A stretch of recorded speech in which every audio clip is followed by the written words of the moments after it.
Michailidis. Nice to meet you. Thank you for coming. I work as manager of data science in dunnhumby, and I would like to talk with you about my journey in getting to first in Kaggle. Obviously, this is linked a lot with model stacking, which I'll go through in details later on. But it all started from here, so I think it's nice to give a talk, where it all started. I'll tell you a little bit about what Kaggle is. I presume most people should know, but I think a good way to describe it is it's the world's biggest predictive modeling competition platform. So what happened is you have lots of members, like more than 500,000 members right now.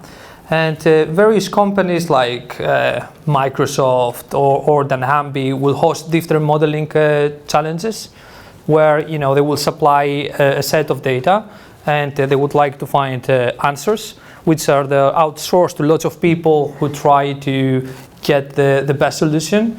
For example, dunnhumby will try to predict when a customer will visit a shop, or Microsoft will try to find which virus has infected a certain file. So all very diverse, all very interesting problems, all can be solved with machine learning. I give you a list of different challenges that are common, but I don't want to go much in detail at this point. I'll come back later. So let me tell you a little bit about how I started with Kaggle, because I think it's you might find it inspiring. I found it inspiring. So I'm originally from Greece, so I came here 6 years ago to do my master's in Southampton, and I remember that at the end of the year I studied risk management. At the end of the year, I was trying to find what to do next, so I used to attend this entrepreneurship type of talks where people tell you about ideas for business. And there was this guy, his name escapes me right now, that he presented his business idea. After he finished his studies, he started going to the horse races, but he wasn't betting, he was collecting data. He was collecting all sorts of data, like weather conditions, like who has won the next X number of races, where do people bet the most. So anything you can think of, he thought of various sort of features that he was monitoring on a daily basis. And he was able to make a predictive model that, it gave him more than 50% to get the winner. And he made lots of money with it. I think the point was it seemed like a superpower the way he explained this. So I thought, yeah, it's kind of cool. I want to do this. So this is actually how it started. So I was really curious. Back then SaaS SPSS were dominating the market. So if I wanted to learn about algorithms and tools, I had to invest in this. Over time, and as I became more passionate, I felt that I have to dive deeper. So I have to be able to code these things myself. I had zero programming experience by that point, so my background is economics and then risk management. But the most I have ever done was like some functions in Excel. So I picked up some programming skills. I specifically started with Java, and the reason I started with Java is because I started with C and I found it was too difficult. So then I said, maybe Java is better. But I think later also I picked up Python, and it was quite a nice transition because Python is in a way easier.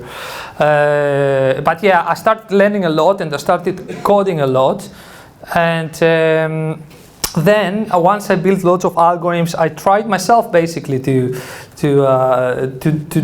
deal with different sort of problems. Then I decided to package everything and make it available. So I created a tool which it's more like a GUI to be used for simple credit scoring applications. You could say simple analytics applications, and it contains lots of algorithms, and I named it Casanova. The name comes from ANOVA, which is, it's analysis of variance.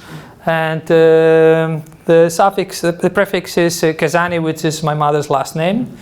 The idea of the logo is that you see the nose is quite big, and you have to be nosy with the data in order to get the most out of it. That was the idea. My sister made the logo. I tried to include all my family into this. Maybe a typical Greek thing. And then, actually, before I joined Kaggle, I joined dunnhumby. And at dunnhumby, I found out that they had already hosted 2 Kaggle competitions right at this point. They were trying to solve different problems, and people were talking a lot about it.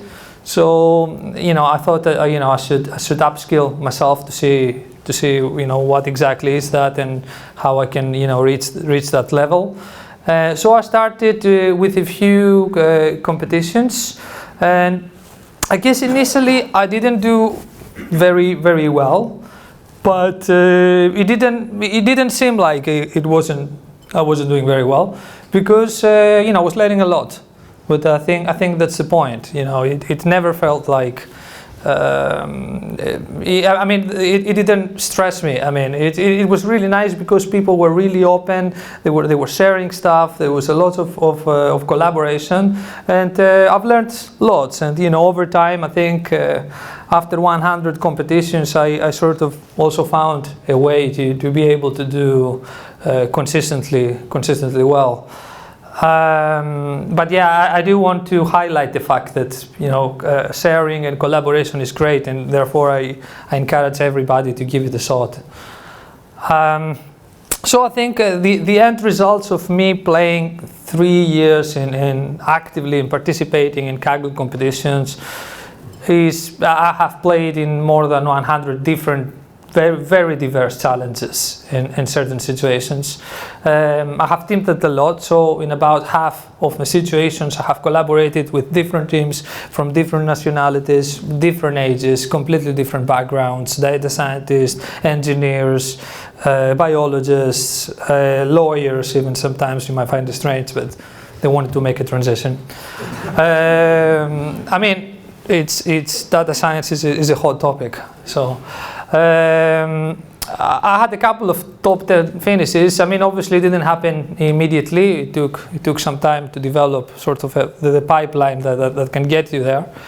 And a lot of reading and a lot of collaboration, but eventually I got there. Prize winner a couple of times. I have not participated only in Kaggle. There was a period where Kaggle was not enough, but I think right now it is. It was at some point I was really so eager. I was participating in everything that there was out there.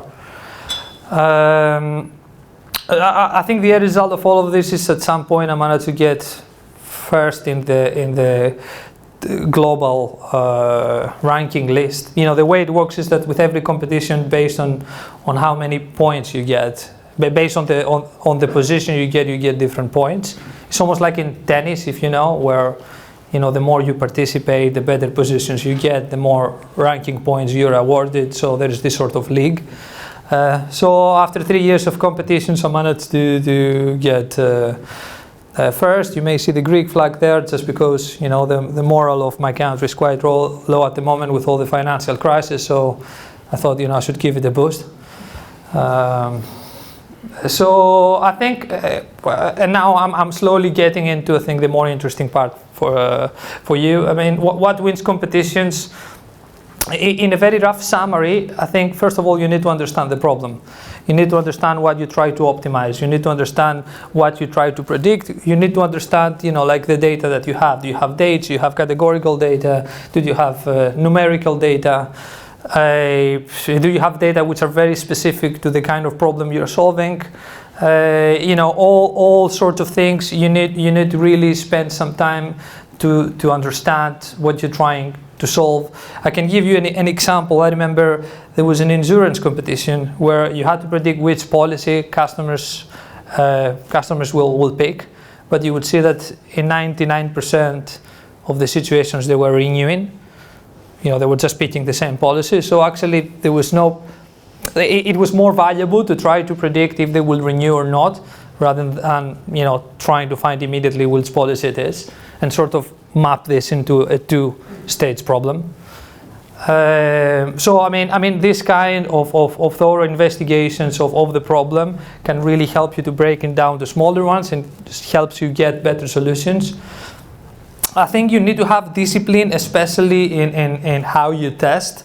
Kaggle has a leaderboard where you submit your scores and you can sort of see how well you've done. However, in most situations, what determines the winner from the loser, if there is such thing as a loser, is how well you've managed to replicate that testing environment internally. So if you manage to create a test environment internally which is very reliable, you can try all sorts of things without being afraid. I mean, you can explore lots of possibilities, or if every possible permutations or combinations of your data, and you need to be very strict with that, because it's easy to make models which are not generalizable, or they underfit, or as they use the term, overfit. So you need to follow a certain strict guideline about that defines model selection, hyperparameter optimization, and all these things used in modeling. You need to try problem-specific things. I mean, unless you try convolutional neural network, I guess, with the previous Atari example, it was probably not going to do very well. It is the same with image classification. I think unless you really try what's state of the art right now, you're not going to perform competitively. And I think that's the mentality you need to have for every problem. It's good to have an idea at least about what solves it best, and have the tools, which is the next thing I wanted to say. You need to have access to the right tools. This means hardware, this means software. You need to always be up to date, have all the latest releases, all the packages, and the right packages. And always put the time and the hours to try new things. I remember that in that stretch where I managed to get first in Kaggle, I was putting something like 60 hours per week on top of everything else I was doing. So I was insane. Not good for my health. I think collaboration is very important, because apart from the fact that you can sort of divide the space of work you need to do, everybody can focus where is more skilled or more talented at. There is also an element of everybody can seize the problem from different angles, may see things that you don't see.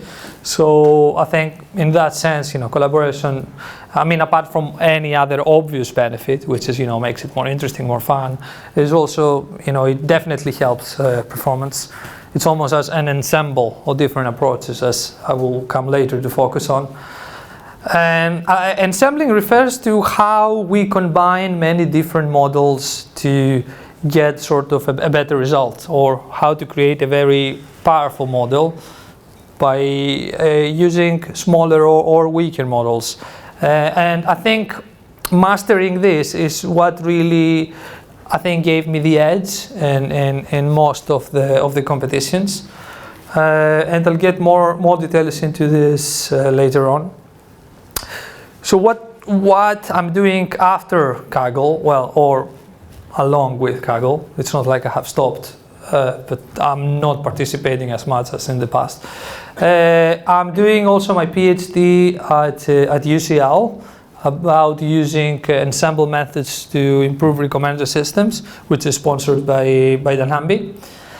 And as part of this, I have developed StackNet. StackNet is a methodology to use meta-modeling. It is the same methodology that I have used in Kaggle and have won multiple competitions. And I'll tell you more about it now. So what is StackNet? StackNet is a meta-modeling methodology.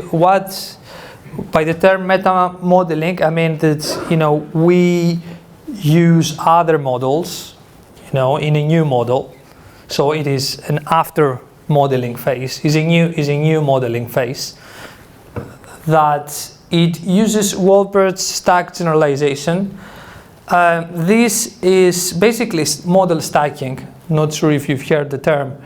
It is basically a way to combine different generalizers, let's say different algorithms, to make a stronger model. But I do so in a neural network architecture, where you build multiple models, but in different layers, where the output of each model becomes an input to a new model.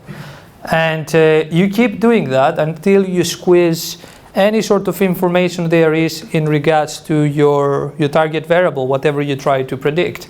However, there are various elements into this that we'll go in detail later on. But you can imagine it as a neural network where each node, instead of being a simple perceptron, as it is in, let's say, normal neural networks, here is any machine learning algorithms. It can be any complex function. When I say complex, not as in mathematics complex. I mean non-linear, linear. This is what I mean, complicated. The first version of StackNet, which is a methodology, but there is also a software implementation with it, which seems it is already working quite well, although it has some. It has only a few algorithms for the moment, for people to play with. But yeah, it is in Java, and I'll tell you now more about the inspiration behind it. So as I mentioned a few elements before, the first was stack generalization. So Wolpert in 1992 introduced stacking. In very simple term, stacking involves 4 stages. First, you have a training dataset and you divide it into 2 parts. Then on the first part, you train various algorithms and you make predictions for the other part. Then you take that other part and you have the labels also, the correct answers for that part, and you train a new model where the predictions of the previous phase are now inputs to that new model, and you can retrain it to these labels. This is basically how it works. The predictions on that second dataset now form a new dataset where with the labels for that holdout dataset you can now train a new model. And this is how it works. So it can be seen also as a way for you to correct the errors of the algorithms, of the predictions of your algorithms that you have already used in a way. The second inspiration is neural networks. Neural networks actually have been here for a while. I think Rosenblatt was the first that he created the perceptron, a very simple, you could say a very simple neural network. Then for some period of time they have almost been dead.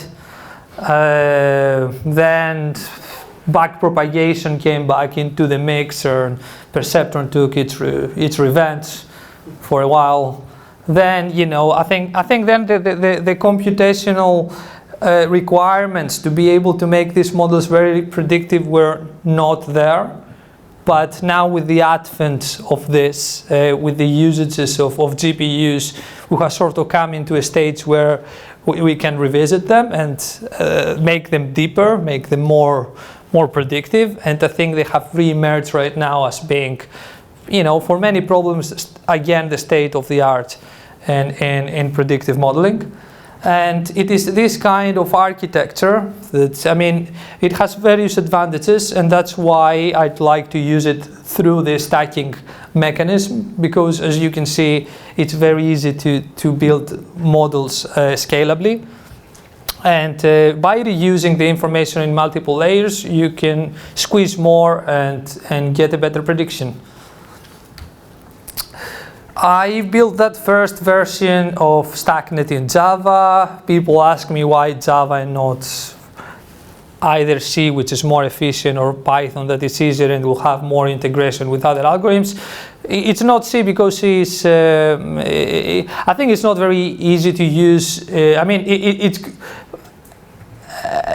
cannot, C is not easily used for data scientists, in the data scientist workflow. just because it is so verbose. I mean, Java is also verbose, but it's not as verbose. I think it's quite easy. I personally find it easy, for example, to work quickly in Java, even for something like a Kaggle competition. I should say that in my first 2 years of competing in Kaggle, the first competition, I won them fully in Java with my own tools. So it's not as easy as Python, but it's definitely easier than C. Yeah, every operational system has it, and this, I think, it's an advantage because you build something and you know it can scale to. It's you know, it has a very big reach. It is statistically typed. I think that's good for, you know, when you really want to build a nice software application. Especially me, the way I code, I'm very prone to making mistakes. So this ensures that I don't. Java doesn't have something like scikit-learn, and I think what I had in my mind when developing this tool, which StackNet is a part of it, the algorithm it contains is another part, is that it can actually be used in a similar way. You can have a similar API, and you know, people that would like to use Java, they can focus on using this. It has good predictive algorithms. So that was and some basic data pre-processing steps. More will be added on, but that was the idea. So how it works in imagining neural network, where basically each one of the neurons, it can be described as a regressor. So basically as a perception. So is some betas along with a bias. So it's almost a combination of regressions. So here we just replace this with any modeling function. So this can be any, so the way you combine all your input data of the previous layers doesn't have to be linear. It could be a random forest, it can be a gradient boosting machine, it can be anything you want basically. And to just give you this, so instead of going from a linear regression, we just say we replace it with any function. If you want to see it more visually, you can see it like that, model 1, model 2. So in the first batch of models, this is what I have created. This has been created from scratch. So it doesn't rely on any other implementation. It's just pure Java code based on papers or other implementations. How the training works, I think this is the interesting part, because in a traditional neural network, you normally have something like backpropagation in order to train it. Here, you can imagine that in neural network, it's very easy to overfit even the way it is. So much more if you have stuff like random forests and gradient boosting machines and all these algorithms combined together. So I haven't massively personally explored this, but I would say it's extremely difficult to apply the same neural network logic in a network where you can put any machine learning algorithm. So this is where stacking really comes into play. So and something before I go into this, I'd like to tell you a limitation of Wolbert, the way he described it, the way he described stack generalization is that you have to divide your dataset into two parts.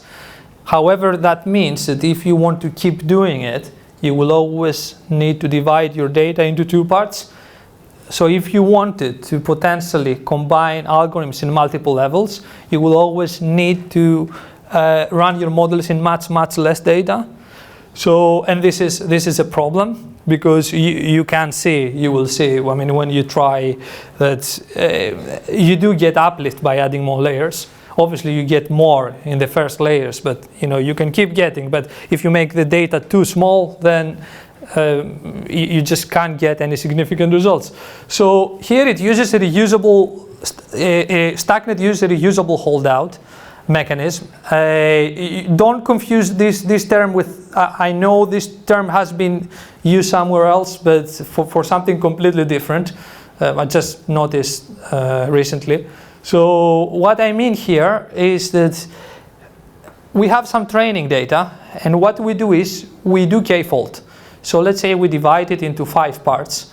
And we combine, let's say, for 5 times, we combine, if we assume that we're doing a 5k fold, this 5 is a hyperparameter, we use 4 out of 5 of these parts to train and model, and we make predictions for the 5th one.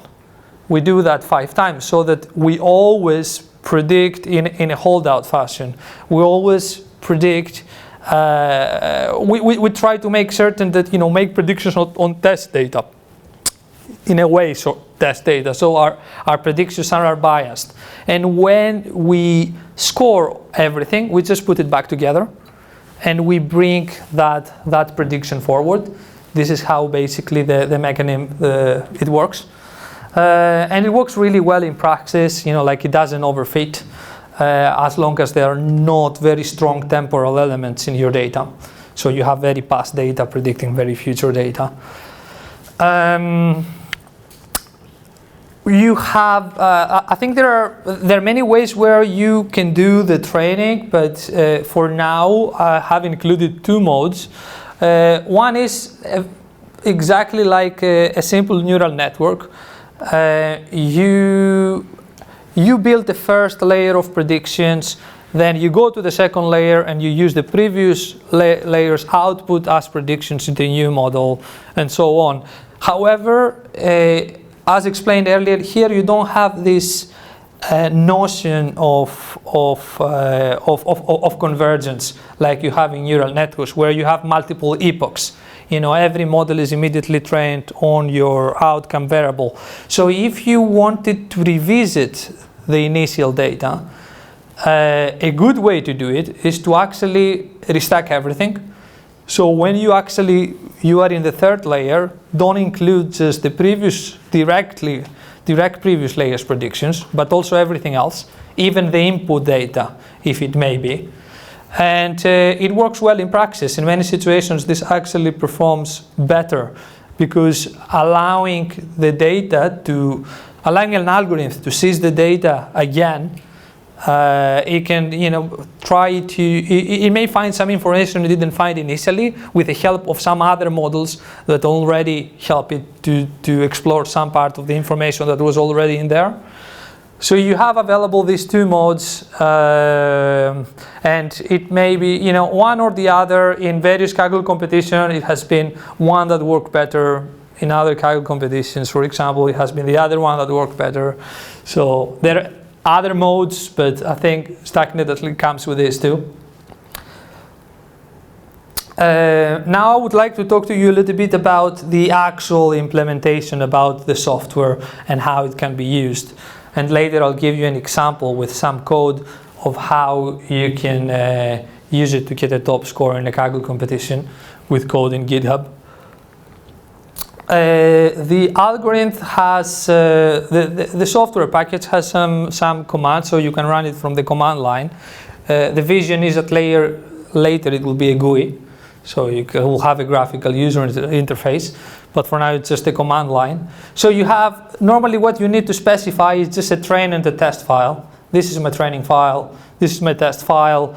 It expects the first column in your training file to be your target variable, so what you try to predict.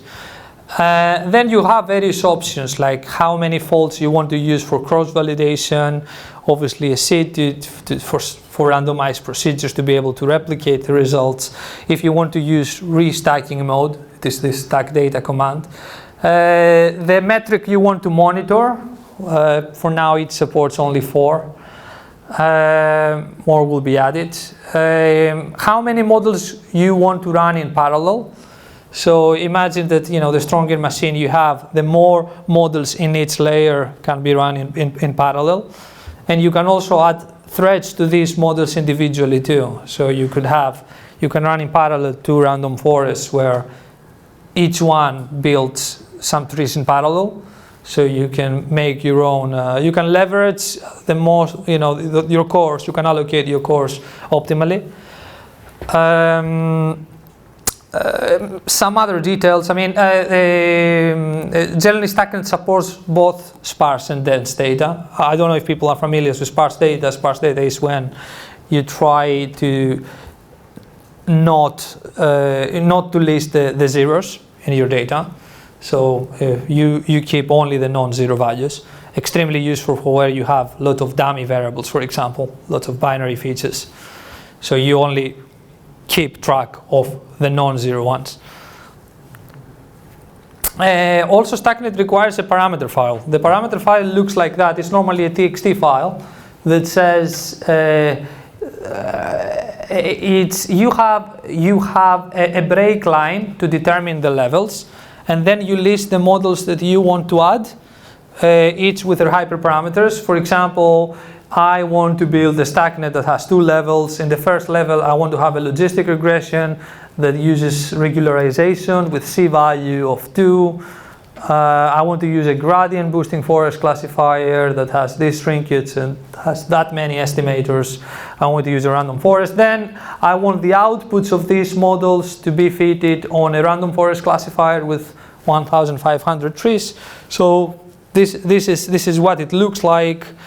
And then you just run a train command.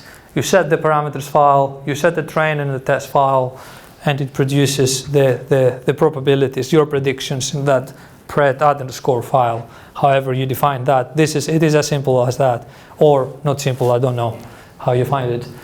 Now I want to get you through to an example I did. Actually, I finished a couple of hours before I came here.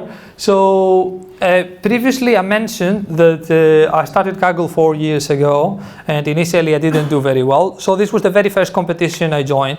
It was a competition hosted by, the sponsor was Amazon, and what they wanted to do is, based on some categorical data, you had to predict whether a certain employee will be granted access, some sort of access, for example administrative rights, or ability to look at transactions based on features like who is your manager, what is your role in the company, what is the kind of resource you ask permission for, this kind of features. And I'll with a little bit of work, with a little bit about less than 2 hours computing time, you can get a top 10 score in this competition.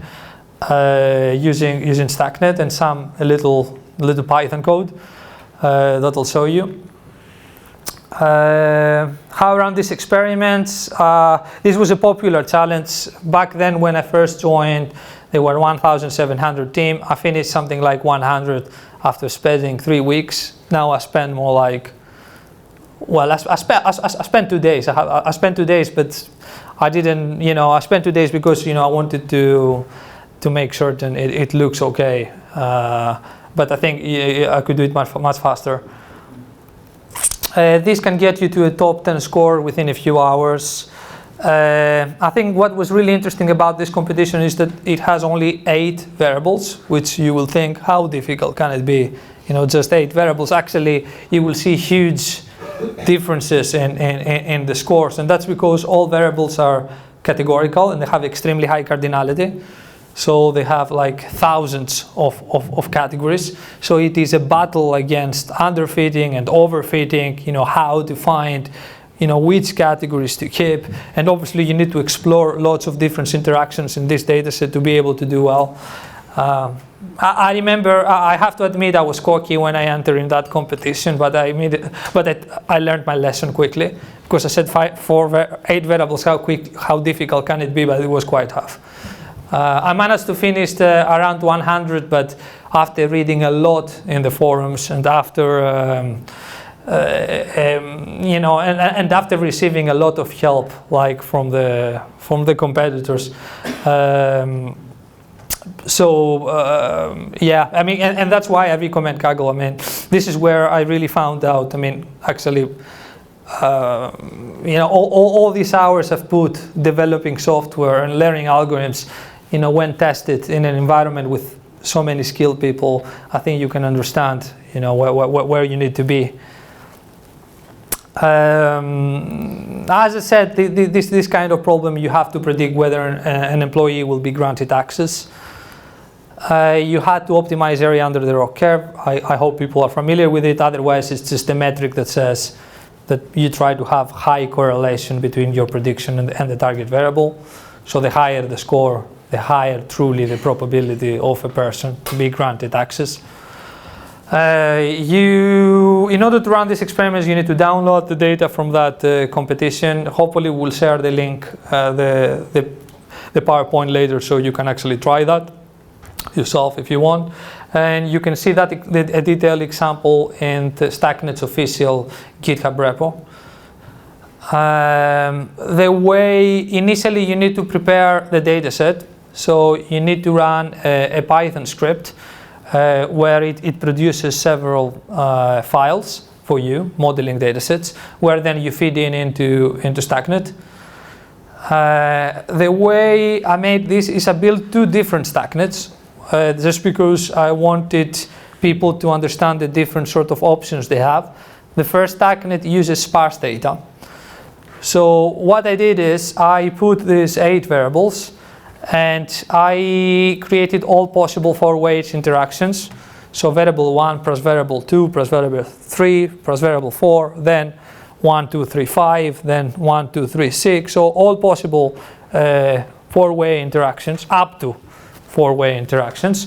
But I did it in a sort of in a forward manner. So I estimated AUC in cross-validation. Then I added an interaction. I repeat the same cross-validation. If the score is better, I'll leave it in, else I remove it.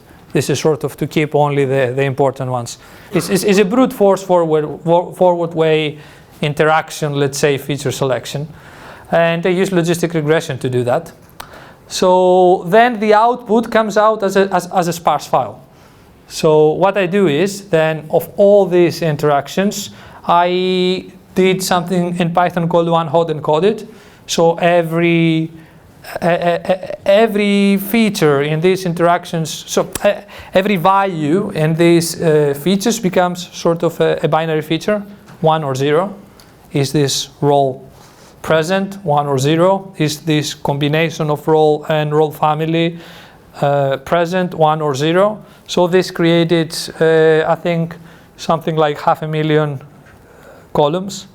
So unless you find a way to compress this data, you cannot really run model on. In reality, most algorithms ignore the 0 elements. So they are only interested for when something is present. So for when something has the value of 1, not for when has the value of 0. So this is what sparse data do. So they only keep the 1 values. But I'm just explaining because I don't know whether you're familiar with it. And once you produce the sparse files, which they follow something called SVM Lite format, then you can run this command. Now it may sound a little bit intimidating by the look of it, but the first line says I want you to run Java and you allocate 3 gigabytes of memory. This is my train file, then this is my test file. I have a parameter file with 9 algorithms. I'll show it to you later. Produce an output prediction file as Amazon linear pred. Use 5 false cross validations. My data is sparse. Just use 1 thread here. And a seed and monitor AUC at each step. So this is the performance of these 9 models I selected. So I have some logistic regression. libfm is very good, so factorization machine is very good for this problem too. Some neural networks and gradient boosting. So you can see the AUC of these models.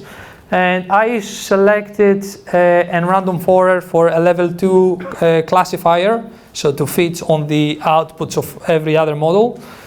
And it scored an AUC of 0.901, which is about a point better than the best model of the previous layer, which was logistic regression with L2 regularization. And generally, this is what stacking does. I mean, it doesn't do magic. It can give you a better result than your best single model, but you know that boost.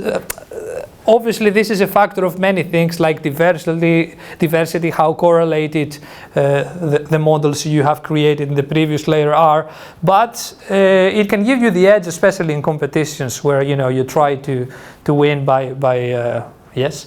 Sorry for interrupting, no. But how do you know that you should stop developing the logistic regression model there and you should move towards to the next level for the stacking?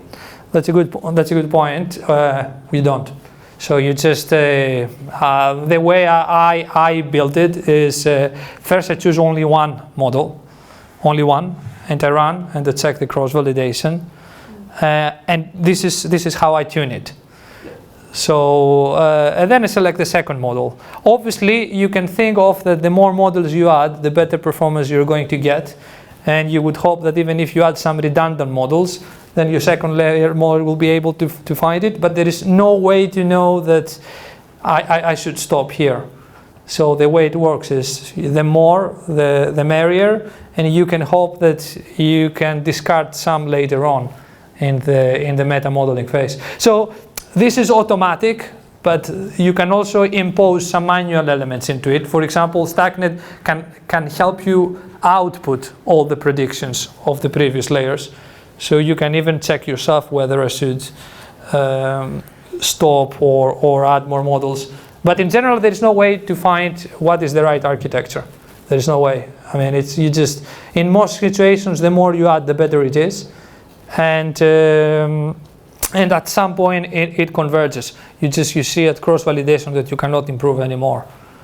This is there is no mathematical easy way to determine that there is no more. Here you should stop. You cannot add any more value. So the more you add normally, the better it is. I think we can have questions later on, right? So. Do I have time? Okay. Okay, that was the best performing model. Just a little bit how actually the output looks like. It's just it's a little bit ugly right now. So you have the command in the command line. Then it tells you I've loaded the data. The data is sparse. This is how many elements it has, etc. And then it starts there to give you the results of each one of the models for each one of the faults. And this is also how you tune them. So initially you just look at the results there and you try to get as best HUC as you can per fault for each model.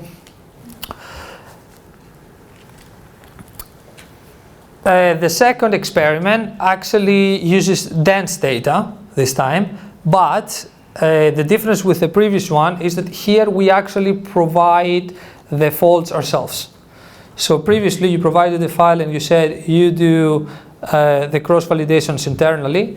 Here you're actually, we are going to supply 5 different pairs of training and validation data for StackNet to use. The reason we do this is sometimes we need to make certain that we need to create some features within cross-validation. This is common, especially in Kaggle. We use likelihood features or weights of evidence, if you've heard, commonly used also in credit. But these features are not safe to be created in the whole data. These features, it's better to be created through cross-validation. So this way, sometimes it's not easy to run StackNet unless you create those features yourself. So this is just a different way for you to run StackNet on your own faults. But here you are responsible yourself for controlling overfitting. So for this dataset, I found all different ways, all different 3-way interactions, but I did no feature selection. And I used the counts of each one of the categories and also created these likelihood features, so that each category could be represented with the score that reflected on the target variable, like what's the probability of being granting access. You run these commands. What is different is that you have this data prefix command here, the second line, which actually says we will supply our own faults here, our own pairs of training and test data. And because we have specified 5 faults, this will expect 5 files of Amazon counts, train 0, then train 1, then train 2, then train 3, and train 4, so that you can run the static manually. Here you get this. Here I had a different selection of models. In this type of data, gradient boosting performed the best, but the models were more correlated with each other, so the actual boost we got from the level 2 meta classifier is actually smaller, is only 0.4. But in general, this model is stronger than the previous one. And then what I did, I took these 2 predictions and I blended them. I just submitted on Kaggle. You can run this example and you will get that top 10 score, and there's a lot of room for you to actually go get the top spot. I think you have all the tools you have to do this, but I'll leave it up to you if you want to do that. I think some things you need to be careful is, what you need to know is that StackNet is not magic. I mean, it may sound like it, but it actually gives you a little bit better results than your best sort of single prediction model. And normally, most of the times, it also does better than any other ensemble method you have, like averaging or voting. It will perform better. At least better enough to win Kaggle competitions. Sometimes it does also great value in real life. Sometimes the uplift is small to be considered. Let's say to be considered at least for large-scale applications. StackNet may underperform when there are strong temporal elements. I think when I say strong temporal elements, when you have past data and you have to predict very future data, because StackNet squeezes so much information out of your target variable, it might overfit your training data, no matter how well you may have done your cross-validation. So it may be that you need to do your striking very manually when it comes down to such a problem. Possibly only do one split where you will make certain that the validation data is a lot in the future. You need to sort of try to recreate the same conditions you will be tested on. And when you are supplying your own file, so the second experiment, you need to be you are responsible for controlling overfitting, so you cannot blame StackNet if that fails. You need to be very careful not to have cases overlapping between training and validation data, and generally not have information in your validation data that you wouldn't normally have in a real testing environment. StackNet has already been used in some challenges. It has actually won the a competition hosted by Dato, which you have to crawl basically websites in order to find whether they contain some sort of advertising or not. So it was more like a text classification problem. And this was the first time I used the term, and since then it remained.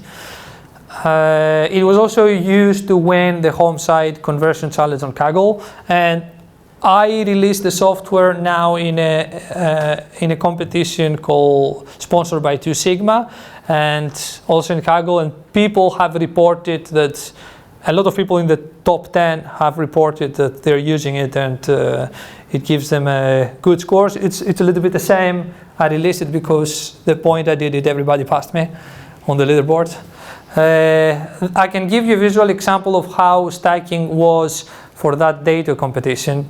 So we built 4 layers where we had 2 different input data similar to what I described before, and then from each layer we keep building models until we reach 4 levels, and it gave us enough boost in order to win this competition. You can see it more analytically later on.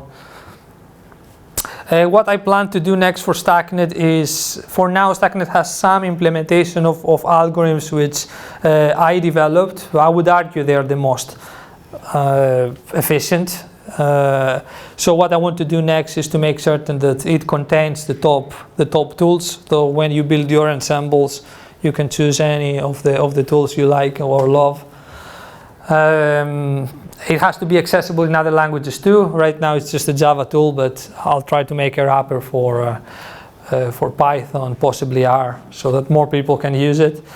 For now, it's just the modeling part, but in the future I would like to have some at least basic feature engineering steps, convert categorical variables immediately to different formats, counts or one-hot encoding, possibly explore some interactions for some linear models. Hyperparameter optimization, now you do that very manually. However, it is fairly quick because you can resubmit and see your results, but ideally, I don't believe completely automated hyperparameter optimization is possible, to be honest, but I think you can at least have some good initial, some decent initial values. Some feature selection too. Now there is no feature selection, and I would like to extend that into model selection too. So which comes back to your point. After we produced a lot of models, hoping that we can converge, then we can also have a phase where we can make most of the ones that are redundant, disappear. We can refer to this as dropouts too. And I would like to close this with a couple of more tools that I would like to include. Some of them already mentioned, but also my favorite tools in Kaggle. I don't want to go into much detail. Scikit is really good. It has pretty much everything.